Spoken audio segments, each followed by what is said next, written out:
Has anybody talked to you about Wilkes land? What I've heard that it's a portal. A portal takes you from one structure to another or to a vessel outside our atmosphere, like an invisible elevator. This particular portal was underground, inside a structure. What did it look like? It had a frame, had hieroglyphics, whatever the meanings were, we still don't know.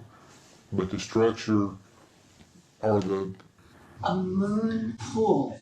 description I've been told looks just exactly like a moon pool. Okay, what is a moon pool? A moon pool, say it's in a submarine that's very deep. You've got a hatch in the floor that is open to the sea. Water does not come in and flood the vessel. The ambient pressure keeps that water, but you can enter the water and ascend from it through this moon pool. And so, do you mean that using the word moon pool, that you're saying that there's something that's vertical that looks like a moon pool? It looks like you're walking into the water, but it's not water. Shape? The ones I've been described of is square. Square? Yes, ma'am. It would be, I'm sure you've seen the movie Stargate. Exactly same thing, except the frame is square, not round. Sir 1989 The frequency shift opens a portal into reality.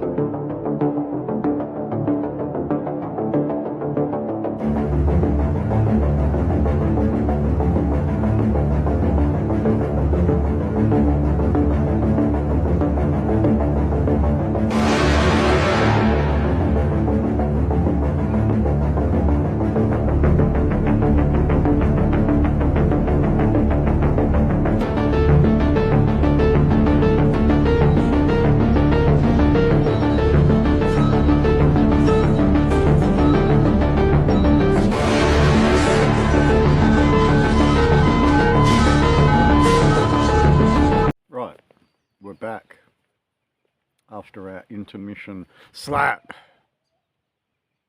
I hope that gave you a bit of a wake-up call, because the changing story now is applicable. You'll start to realise why that big slap was necessary, because we got to this point where we're naked in the garden, but also recognising this foreign administration in Father's house. So, chapter 28. Woe to the crown of pride, to the drunkards of Ephraim, whose glorious beauty is a fading flower, which are on the head of the fat valleys of them that are overcome with wine. Now, strong drink made you stagger all over the place, so you forgot what to do. Now, someone who's already done this, reading this, knows what's being played out here. Woe to the crown of pride. Well, this crown you all believe in that isn't following the lineage of your forefathers is a fading thing, because as the truth rises up, it can only fade. Could be read a different way. Woe to the crown of pride, to the drunkards of Ephraim, to the copycats that don't know much about what this actually is and does, and why it is the foundational book to your constitution. You would think that if you were to make a claim, you would be able to speak it and draw it and define it very, very clearly, clarify very specifically what this does. And we've come to this point where many of you are starting to realise that you haven't got a clue. And then you look at some of these copycats and they're drunkards, they're bogans. They haven't got a clue either. They're hopeful, but a lunatic in an asylum pretending.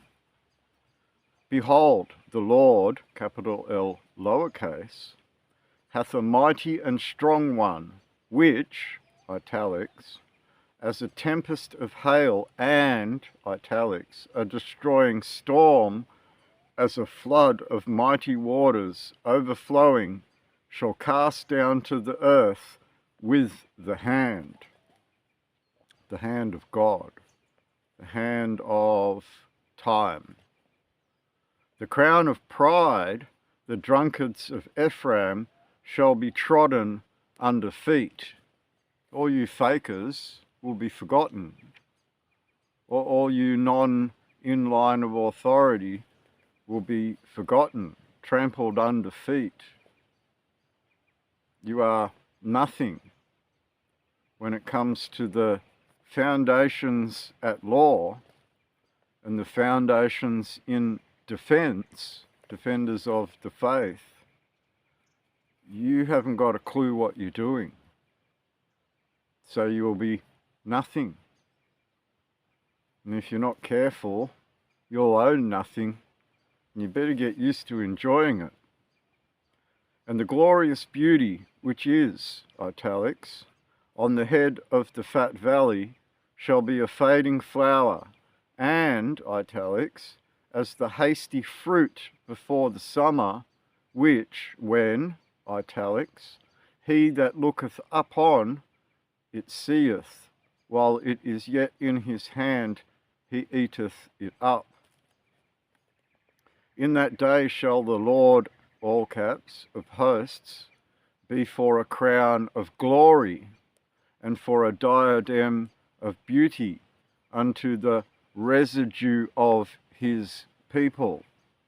So this Lord of hosts must have had something to do with this claim for a king. And you can't stand on a stone that's already stood upon. That would be compassing the king. So would you then be attempting to compass Charles III if you were flying that seven-pointed Zionist flag? Maybe you would be. But this Lord, all caps, of hosts, for a crown of glory, because it ties everything together in a true foundation, and for a spirit of judgment to him that sitteth in judgment, and for strength to them that turn the battle to the gate. But they also have erred through wine and through strong drink. Out of the way, the priest and the prophet have erred through strong drink.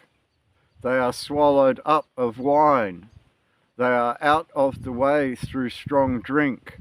They err in vision. They stumble in judgment. They forgot, lest ye forget. They got manipulated by an administrative power to forget. And then as they followed forward, without their foundations, they kept putting wine into old bottles, thinking that the new wine would fit in the old bottle. And the Bible told you to put the new wine into new bottles and keep the old wine in the old bottles. That might be specific here to all those copycats. Of your actions and your vessels may be subject to confiscation. You bear sole responsibility for your actions and your consequences.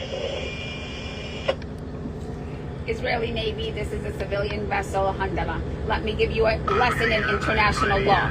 Any blockade that deliberately starves a civilian population is a violation of international law. It is not only that, it is a war crime. You have no legal authority to enforce an unlawful blockade, and as such, you have no authority to use force to enforce an unlawful blockade. Therefore, we demand that you stand down. You are responsible for the well-being of every civilian on board this vessel. As an occupying power in Gaza, you are responsible for the health and well-being of the civilian population there. Not only have you disregarded that obligation, but you are actively exterminating the people. You have engineered a famine. You are deliberately starving civilians and children before the eyes of the world. Our vessel does not constitute any threat to you. We carry only humanitarian aid. and therefore you have no authority to intercept or otherwise attack our vessel. We demand again that you stand down. For all the tables are full of vomit and filthiness, so that there is no place clean. Sort of where you found yourselves today, isn't it? Whom shall he teach knowledge, and whom shall he make to understand doctrine? Them that are weaned from the milk and drawn from the breasts, the children, the next generation. Those are the ones that should be taught doctrine. They're the ones that should be taught the knowledge and foundations of your country. So removing that education from your schools in 1973, in accordance with some international treaty on education 1939, where they told you to be national instead of federal. They told you to be nation states and forget your kingdom past. But we were left a remnant, a stone of remembrance in a shrine of remembrance, and we were told to remember, and we were given that warning, lest ye forget something, right? Would it have something to do with doctrine? For precept must be, italics, upon precept, precept upon precept, line upon line, line upon line, here a little and there a little. Line of authority on a line of authority, making it true all the way through. Precept upon precept. So foundation upon foundation, ideology upon ideology, not fracturing the belief system that is the doctrine, starts to become a reality that there's something in this, right? And if we were told to draw it, that would take on another meaning, wouldn't it? Line upon line, line upon line. Well, how would you know where to put the second line if you didn't know where to put the first line? Maybe there's something that comes out of this line by line. For with stammering lips and another tongue will he speak to his people, to this people, to whom he said, this is the rest wherewith ye may cause the weary to rest. And this is the refreshing, yet they would not hear. Yet they would not hear. Oh, I don't want him to do it. I'm going to try and do it all by myself. But you're not listening to what I told you. Oh, let's just disregard all of that. I've got work to get on with. I need to pleb along. I'm tired. Yep, don't need to hear it. Don't want to hear it. And this is what we call willful ignorance. Because you go past this state of nescience, not knowing at all, into a state of not wanting to know. Ignorance. Ignorance is knowing there's something there to learn, but not wanting to learn it. There's your warning, lest ye forget something, right? Lest ye forget. Post that said, you so worried about going viral. What if God only wants you to touch one person? What if your assignment right now in this moment is to spark change in one person? And sparking change in that one person can do more impact than 1 million people.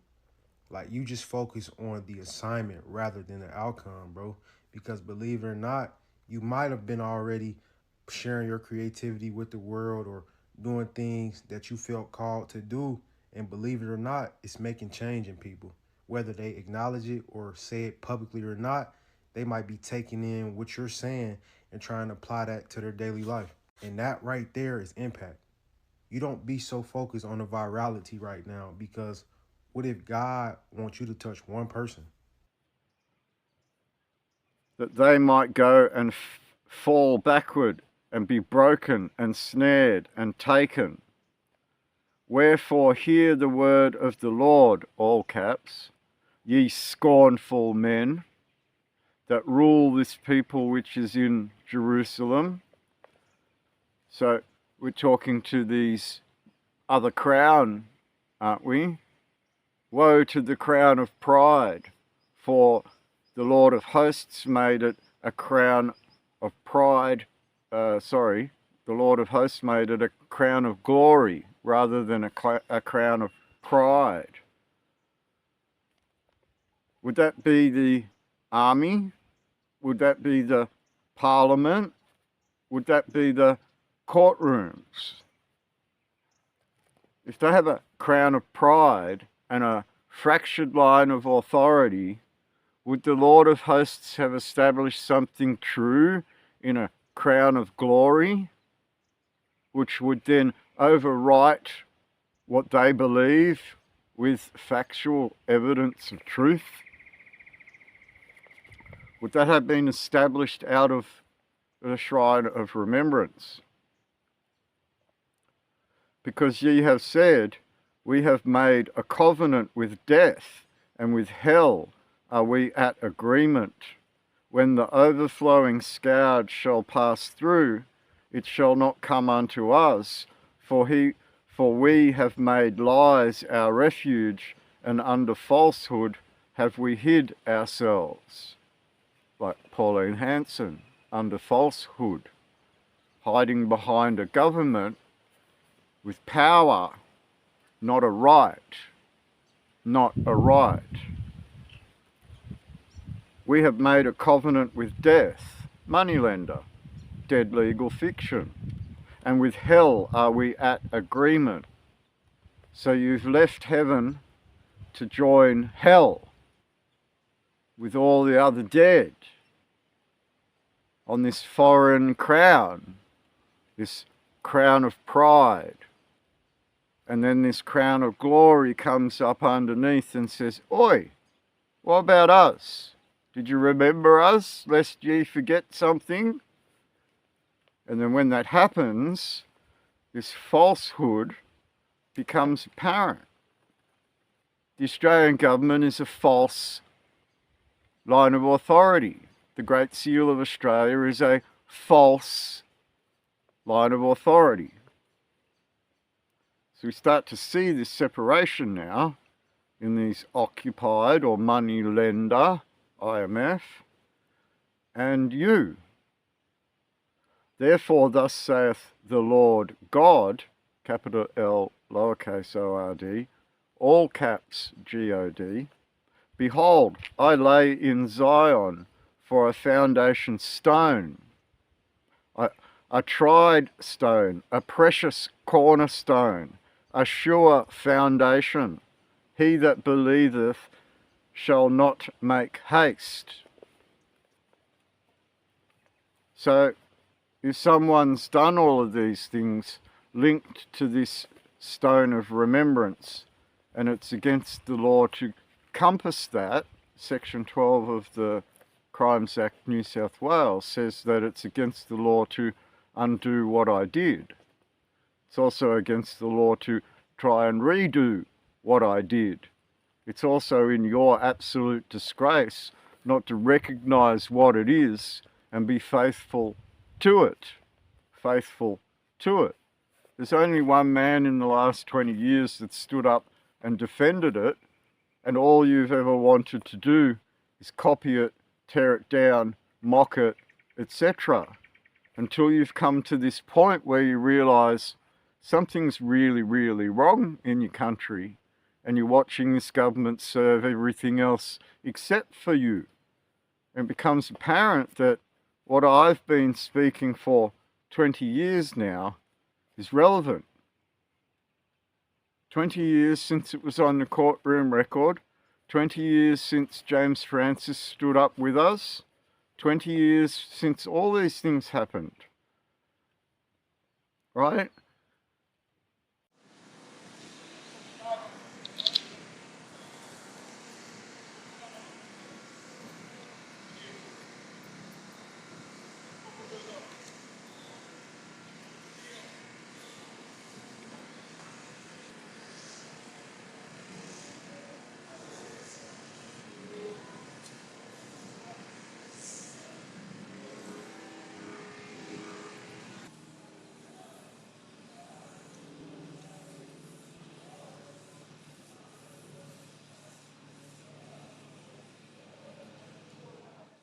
Behold, I lay in the king's domain for a foundation a stone, a tried stone, a precious cornerstone, a sure foundation.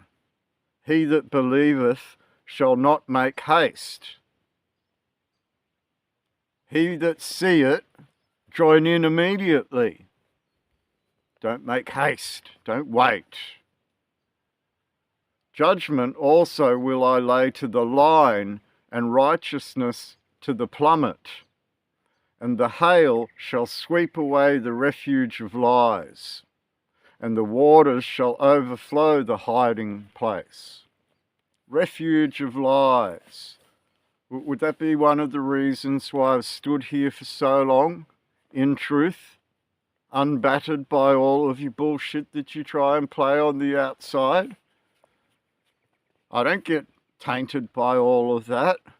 You're making yourselves look like fools trying to mock the very thing that I'm trying to show you. You're making yourselves look like treason or treachery to try and undermine the very thing that is established at law. At law. I.e., none of you are going to go into a Supreme Court and sit down before a judge and talk all of this and establish it and define yourselves to be what it says to be.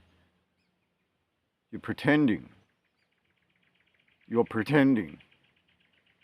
So at some point, these words should strike a chord, because I've done something that you're being informed about now that we did 20 years ago. Just because you've learnt something today doesn't mean that you can be the ego hero that goes and fucks your own life up.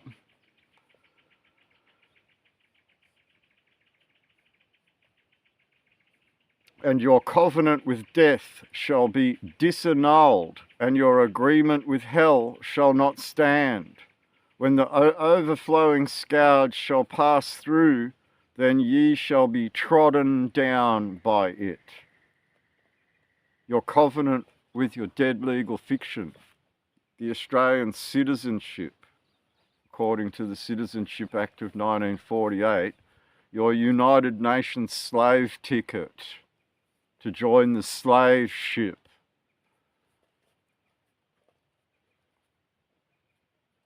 From the time that it goeth forth, it shall take you, for morning by morning shall it pass over, by day and by night, and it shall be a vexation only to understand the report. It shall be a vexation. Now, I got charged with being a vexatious litigant once and beat that charge, whereas Brian Shaw got called a vexatious litigant and was never allowed to file in the courtroom ever again. We also see quite a few other people that have been done by this vexatiousness claim. Now, vexatiousness in my context was going into a courtroom and putting in multiple charges over one incident into the courtroom because I broke that incident down into 5 separate individual charges and then went into the courtroom 5 individual times and then got charged with being vexatious for trying to double dip. And it was proved that I was right. I had every right to go and file in 5 different jurisdictions. Vexation, the act of vexing, the state of being vexed, that which vexes, or harassing by legal process.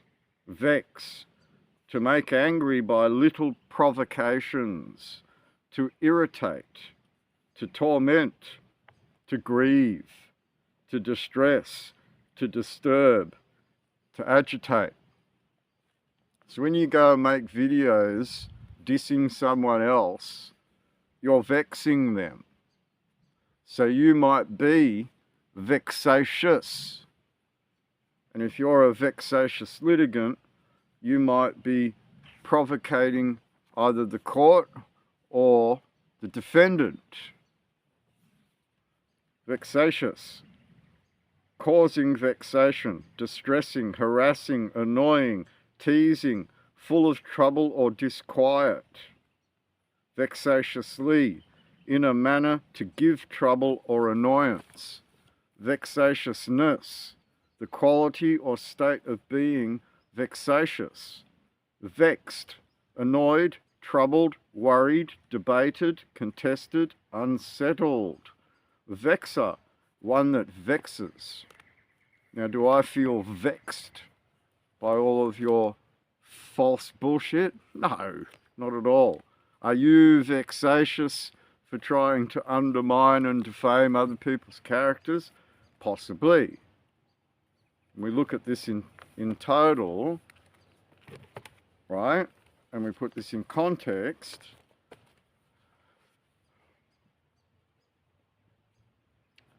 And your covenant with death shall be disannulled, and your agreement with hell shall not stand. When the overflowing scourge shall pass through, then shall be trodden down by it. From the time that it go forth, it shall take you. From morning by morning shall it pass over, by day and by night. And it shall be a vexation, troubling, harassing, only to understand the report.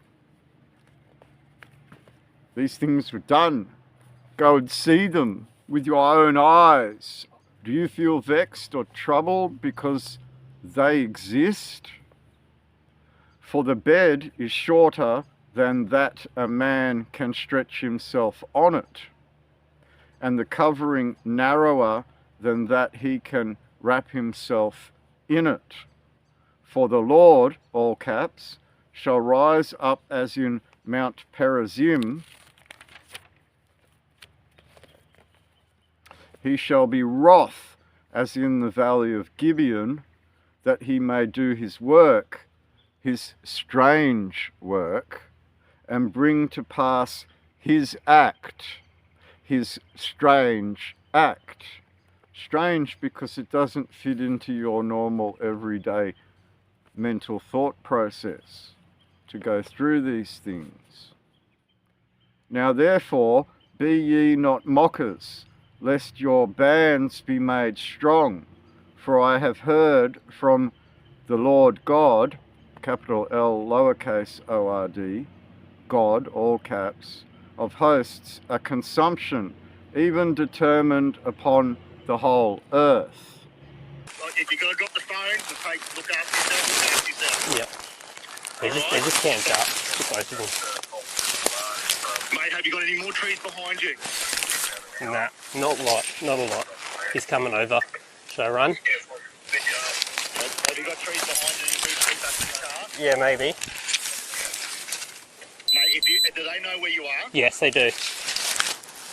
Mate, can you, obviously scramble from tree to try and retreat out of there? I'll try. Are you able to try and do that? I can try. Want me to do that?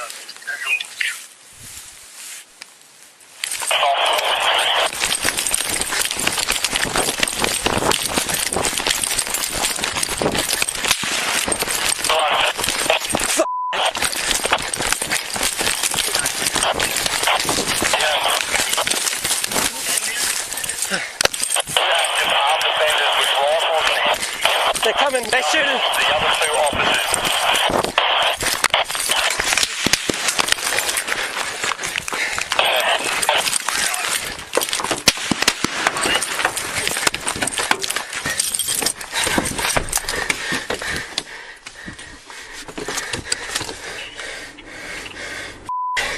You good?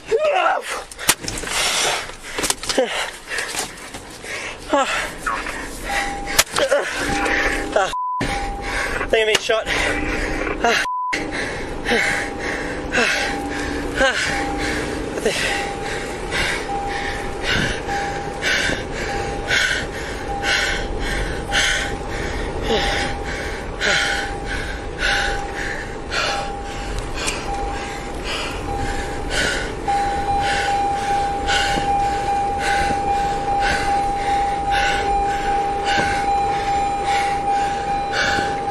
Hello?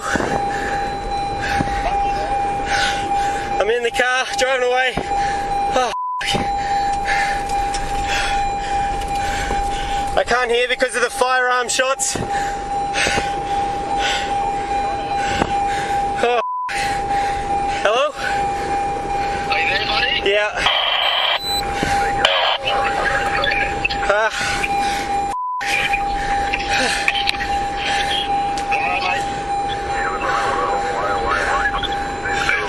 Where do you want me to drive to?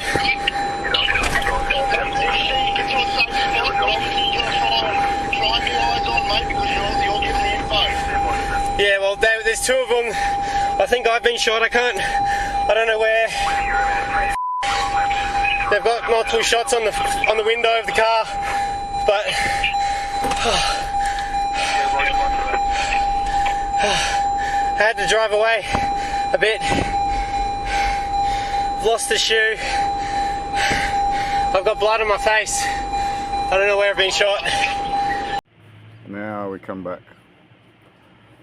So we're in the middle of chapter 28 at 22. Now therefore, be ye not mockers, lest your bands be made strong. For I have heard from the Lord God of hosts a consumption. Now Lord, capital L lowercase O-R-D, God all caps, of hosts, a consumption. The Lord of hosts, the Lord God of hosts, these are two different things. Give ye ear and hear my voice, hearken and hear my speech. Doth the ploughman plough all day to sow? Doth he open and break the clods of his ground? When he hath made plain the face thereof, doth he not cast abroad the fitches, and scatter the cumin, and cast in the principal wheat, and the appointed barley, and the rye in their place? For his God, capital G lowercase o-d, doth instruct him to discretion, and doth teach him. Wonder what's being taught here in the words that are left for someone that is to hear will hear. Right? Give ye ear and hear my voice, hearken and hear my speech. For God doth instruct him to discretion, and doth teach him. Discretion. Discretion. To be discreet or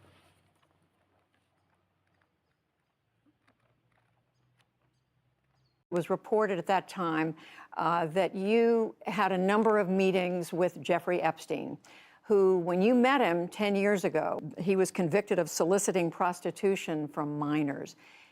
What did you know about him when you were meeting with him, as you've said yourself, in the hopes of raising money? I had dinners with him. I regret doing that. He had relationships with people he said, would give to global health, which is a interest I have. Not nearly enough philanthropy goes in that direction. Those meetings were a mistake. They didn't result in what he purported, and I cut them off. That goes back a long time ago now. So there's nothing new on that. It was reported that you continued to meet with him over several years, and that, in other words, a number of meetings. What did you do when you found out about his background? Well, I've said I regretted having those dinners, and there's absolutely nothing new on that.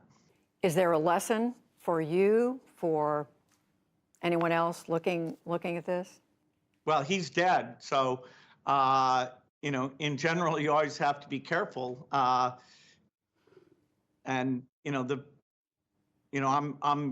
very proud of what we've done in philanthropy. Very proud of the work of the foundation. That's what I get up every day and focus on.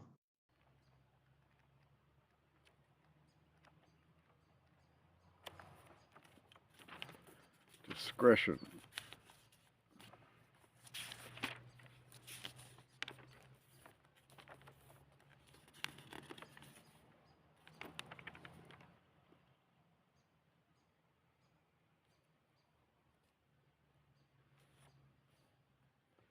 Discretion, D-I-S-C-R-E-T-I-O-N.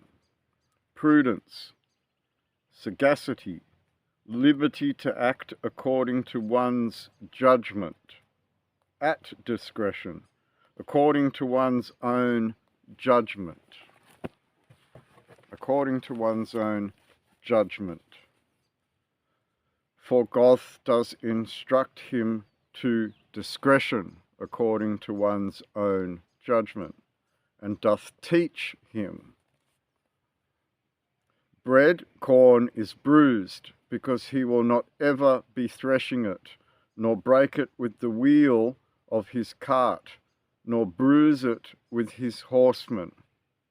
This also cometh forth from the Lord of hosts, all caps, which is wonderful in counsel and excellent in working.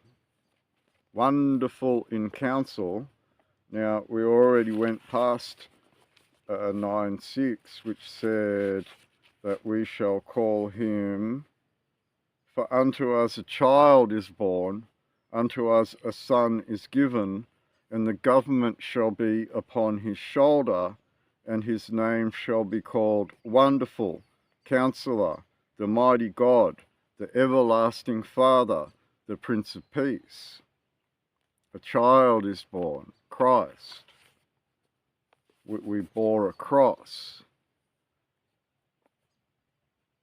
Right? So, which is wonderful in counsel. This also cometh forth from the Lord of hosts, which is wonderful in counsel and excellent in working. It's perfect. I find no problem with translating the lineage to the pattern, which then divulges the workings of God. Chapter 29. Woe to Ariel, the city where David dwelt, and ye year to year, let them kill sacrifices. Year to year. So as you go through this book, things get defined, and one could always ask the question, what is that? A year, what is that? And you could keep asking this question until you get down to this core foundation, which would then define parts of your world put together. Yet I will distress Ariel, and there shall be heaviness and sorrow, and it shall be unto me as Ariel. And I will camp against thee round about, and I will lay siege against thee with a mount, and I will raise forts against thee. And thou shalt be brought down, and shalt speak out of the ground, and thy speech shall be low out of the dust, and thy voice shall be as one that hath a familiar spirit out of the ground, and thy speech shall whisper out of the dust. Now, we talked about how a city is dug down to bedrock through the clay. We talked about the top layer of soil, or the dust. We talk about ground being different to earth, being different to the world, being different to the dirt. So we have all these different separations of meaning that classify different things. Now, if you were to go to the Shrine of Remembrance in Melbourne and look down at the ground, you'll see the words, "This is holy ground."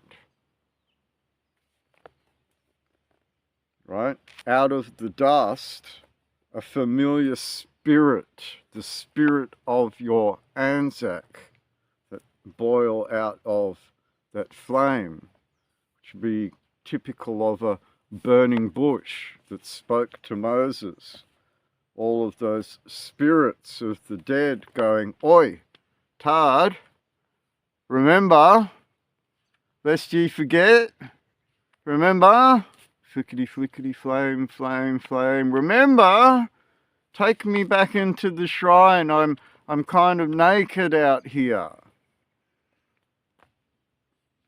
Moreover, the multitude of thy strangers shall be like small dust, and the multitude of the terrible ones shall be as chaff that passeth away. Yea, it shall be at an instant, suddenly.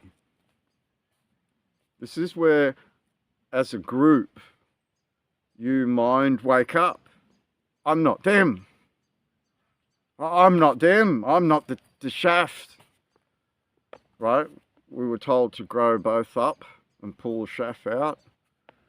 Here it says that the chaff will pass away, right? And it will be instant. Snap. I'm no longer them.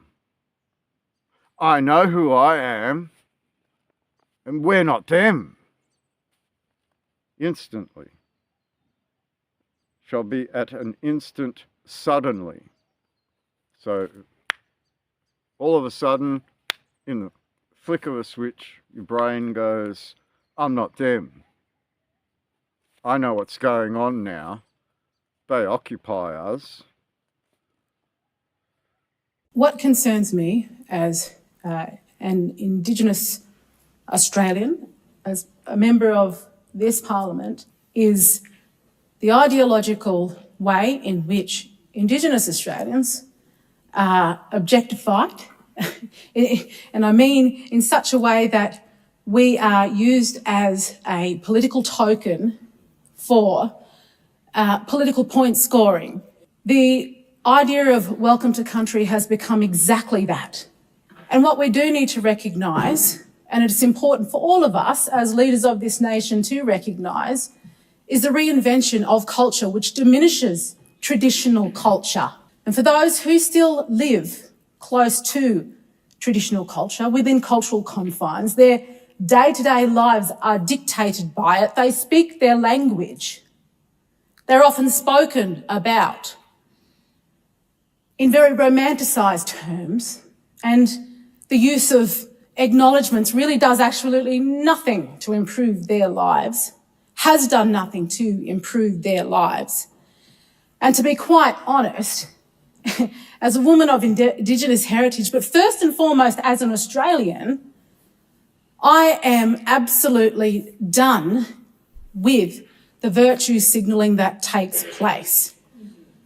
I am of the belief that it is not necessary to have an acknowledgement because we are all Australians. More broadly, when it comes to this concept of acknowledgement of country and acknowledgement, First Nations isn't even an Australian terminology, for crying out loud. It's been adopted from Canada, from America. It's just reinvention that is actually belittling and watering down traditional culture and what it's really about. But we can ignore traditional culture in this chamber because there are elements of it every single one of you across from here ignore, because it's detrimental to the most marginalised in remote communities. But if you speak up against it, if you mention it, you are painted as a racist. Imagine if we treated every single racial group in this manner in this country. It's horrendous. And it begins with the virtue signalling, the politicisation of a group of people in this country because of our racial heritage. And I'm sick to death of it. As a woman, as a mother, as soon to be a grandmother, and as an Australian of proud heritage, whether it's my convict ancestors or it's my Warlpiri ancestors, I'm proud of it all, and we should all encourage that. Thou shalt be visited of the Lord of hosts, all caps, with thunder and with earthquake and great noise, with storm and tempest and the flame of devouring fire. Spirit. And the multitude of all the nations that fight against Ariel, even all that fight against her and her munition, and that distress her, shall be as a dream of a night vision. All of the nations that fight against will be like a night vision. It shall even be as when an hungry man dreameth, and behold, he eateth, but he awaketh, and his soul is empty. Or when a thirsty man dreameth, and behold, he drinketh, but he awaketh, and behold, he is faint, and his soul hath appetite. So shall the multitude of all the nations be that fight against Mount Zion, the king's domain. Because this was established at law and partook in treaties like the Treaty of Versailles that we discussed in the League of Nations video. Right, we get to this point where you can't deny those things of the past, and those things are anchored with God in the sky, literally, through a stone. And the other nations that are under the spell of this occupying force start to see, oh, we have that too. And some sort of swelling comes up in that peoples all around the world that have been occupied start to see foundations in God in their own lands. Maybe President Trump sees some of those foundations. Right? You're starting to see some weird things happen around the world at the end of usufruct.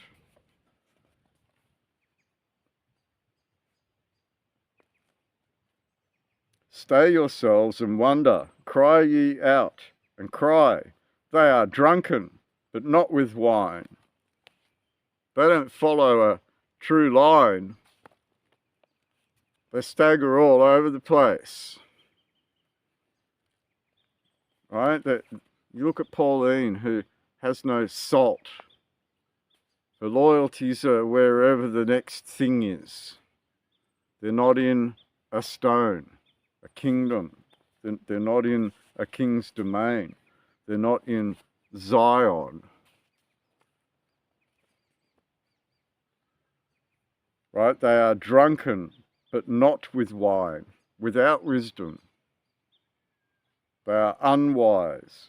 They stagger, but not with strong drink. They have no wisdom. Right? They're all over the place. They don't have a true line of authority. Their loyalties will go wherever they can put them. For the Lord, all caps, hath poured out upon you the spirit of deep sleep, and hath closed your eyes.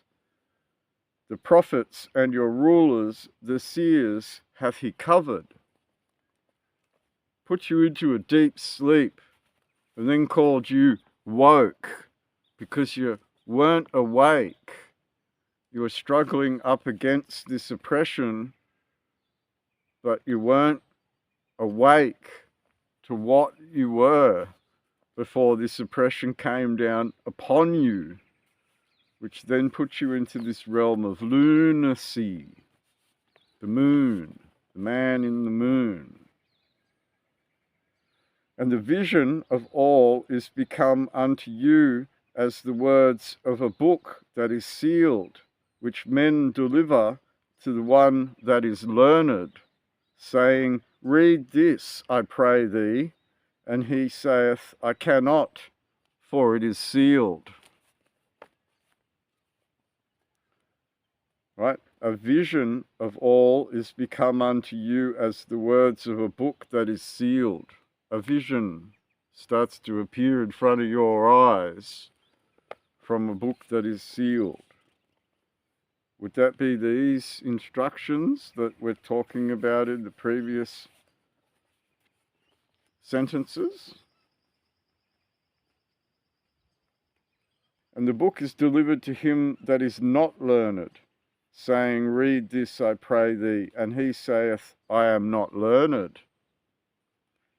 Wherefore the Lord, lowercase, capital L, lowercase, said, Forasmuch as this people draw near me with their mouth and with their lips do honour me, but have removed their heart far from me, and their fear toward me is taught by the precept of men. It's talking about the instructions that are in this book here, that the unlearned or non-learned doesn't know what's in here. And it's very technical because we start to see that it's warning us at this point now that if you don't have those things, then your understanding might not be true.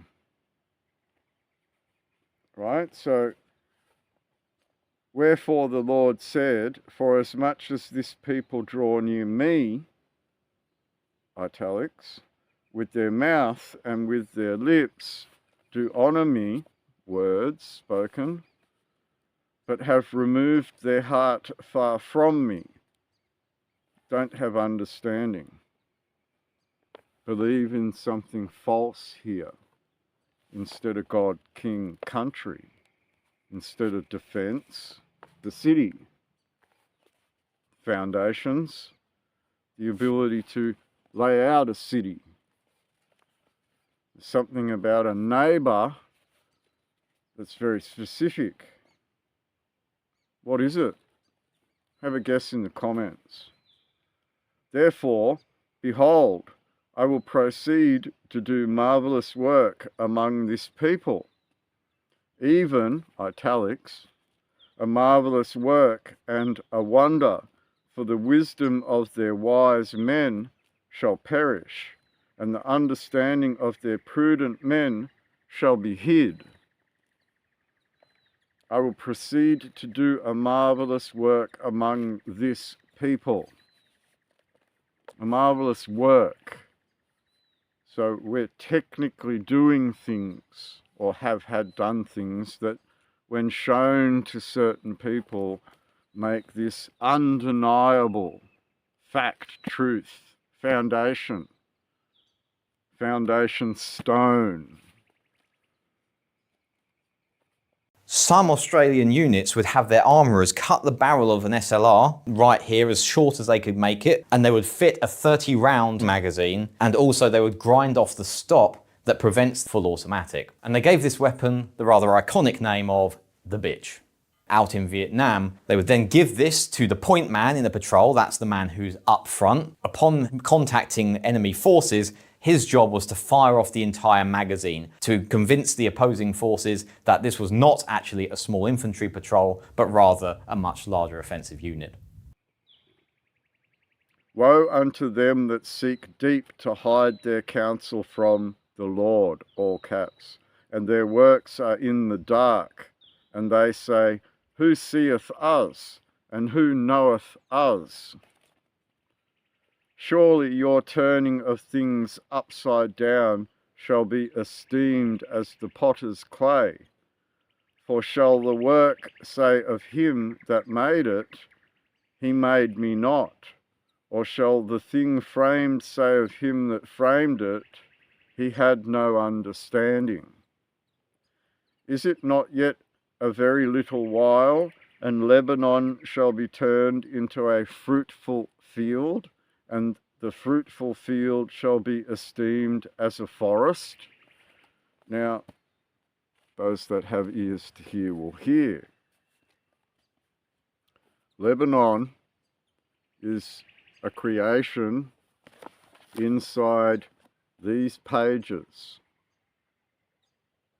It is for you to read these pages to find that creation and not go on the internet looking for what all of that means. this is telling you what this means, and this is telling you what this means, and so on, all the way through this, till you get to a point where you understand and see the things that this has told you to do. That's the hard part here, is you'll all go looking outside for this thing relating to Lebanon, and you won't find it and build it from this roundabouted book here. And that's a problem. That is a problem. Is it not a very little while, and Lebanon shall be turned into a fruitful field, and the fruitful field shall be esteemed as a forest?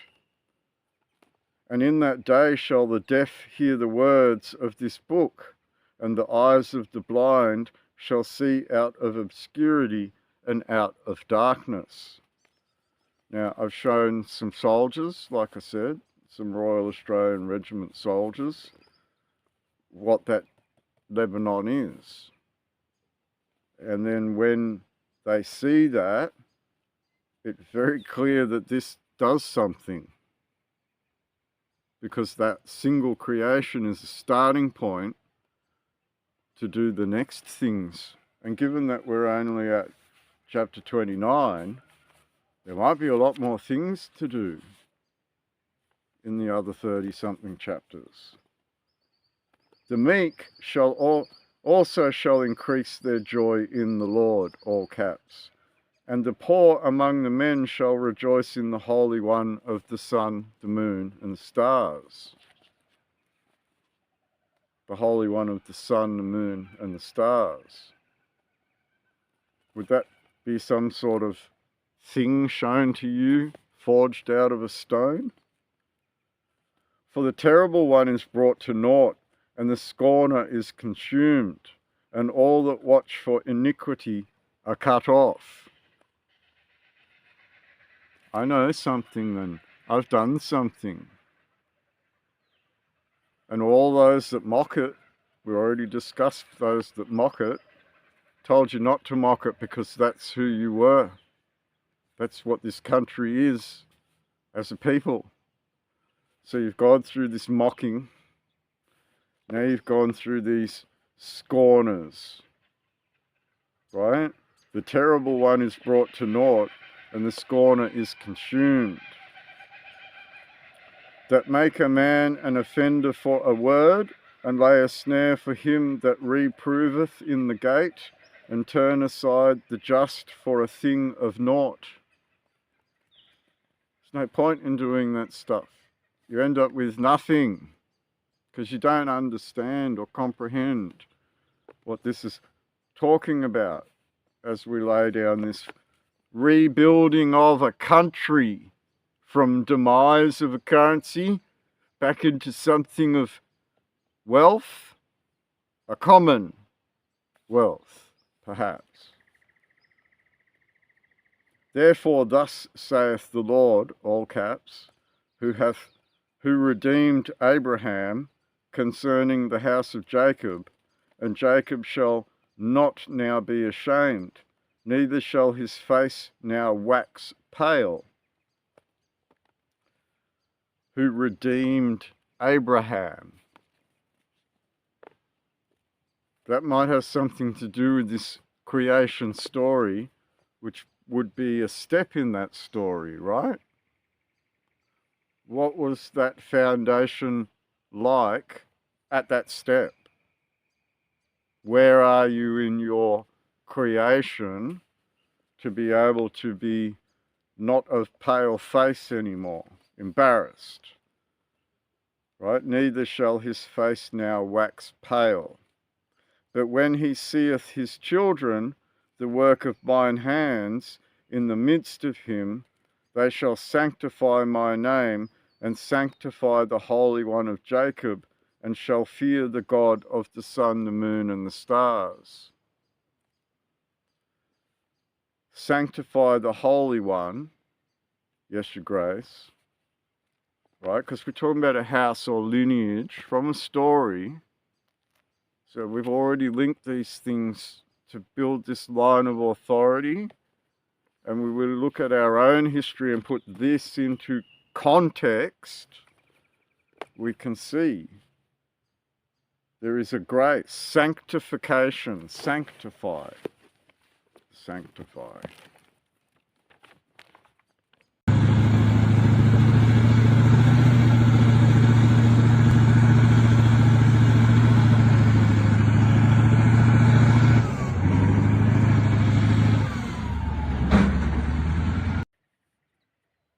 Sanctification, act of sanctifying or making holy. State of being sanctified. Consecration, consecration of a flag in all capital cities. Going through a biblical process and doing prayer at the consecration of those flags so that you could be holy people, because this is holy ground, as it says at the shrine. Sanctified, made holy, consecrated, affecting holiness. Sanctifiedly, sanctimoniously, one that sanctifies or makes holy, the Holy Spirit, the sanctifier, the Holy Spirit. Sanctify, holy and make, to make sacred or holy, to set apart to a holy or religious use, to hallow, hallowed be thy name, to consecrate, to go through that process that you all went through in Australia Day, to purify, to make holy or free from sin. Well, that's a dead legal fiction, and we don't play with those over here. Right? We don't put them in debt. We let them hold the titles. Once we manage our own affairs, we might get our titles back. A guardian might then deem you to be capable. Now, when we talk about a country, we talk about the United Nations and those links there to guardianship, trust territory, right? To secure from violation, to give sanction to render productive of holiness or piety, right? To make holy and free from sin, debt, moneylender, right? Obligations to those repayments. The nerve of Israel to demand America's weapons and money, but then refuse our touring Christians is astounding. It seems Israel's goodwill with the world has eroded very meaningfully. Christians blocked from the United States, Americans murdered in Judea and Samaria. We don't think it's a tenable position for Israel to say to our fellow countrymen, send us your money, send us your weapons, but don't send us your Christian tour groups or Arab Americans who want to visit family without being beaten to death. They also that erred in spirit shall come to an understanding, and they that murmured shall learn doctrine. So it brings us to chapter 30. We can see now we've linked a stone. We've gone through some habits about reading doctrine, and those that have no understanding would seek those that have understanding. There has to be some sort of comprehension of this and what it forges, because now we're talking about doing things here. And as I described with Lebanon, well, there's this forest in Lebanon in the book, isn't there? So that forest must have something to do with these trees turning into a fine forest eventually. We discussed those words. What is that? This is this creation on a scroll, right? This is you laying out line on line on line, right? And none of you have done this. And to come along at the end and try and copy something that was done which might be so far much more advanced than where you are at would be at the detriment of your country. It would be a disgrace or a dishonour not to step back into where you know you are versus this whole entire platform that becomes a country. Wouldn't you therefore then think that you'd embrace it together, knowing that you could all forge the foundations to that stone? This would make you a people. This would see you return back to the land underneath. Right? And you all rose a red flag, but instead of speaking who you were and becoming that people and defending your streets and becoming a self-determined town all across the country, you chose to get out of fines and chase stupid shit and try and copy things when you were being guided on a path. You chose to step off that path. And in doing that, you wasted years. You wasted a lot of years. And all you needed to do was realise that this was about your neighbours. Love thy neighbour, love thy God. Now, if you needed God, King and country to establish those neighbours in your neighbourhoods, in your cities, wouldn't it therefore be relevant to establish some sort of foundation between all of you together and defend it? So that regardless of who you are in your town, you'd all defend your town together. Because it doesn't matter what invades you. If you live next door to each other, you don't want your homes affected by it, regardless of where your background is, regardless of what type of person you are.